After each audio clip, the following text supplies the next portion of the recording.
দেখছি যে এই অবরোধ আমাদের নেতাদেরকে মুক্তি না দিবে ততক্ষণ অবরোধের সমর্থনে মিছিল করছে একটি দল এবং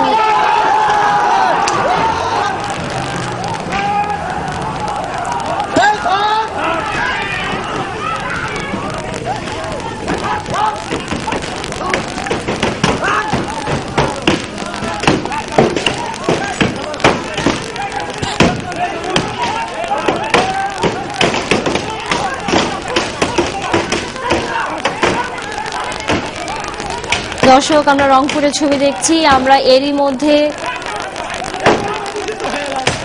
দেখতে পেলাম যে ট্রাকটি ভাঙার চেষ্টা করে যাচ্ছেন এবং ভাঙছেন অবরোধকারীরা।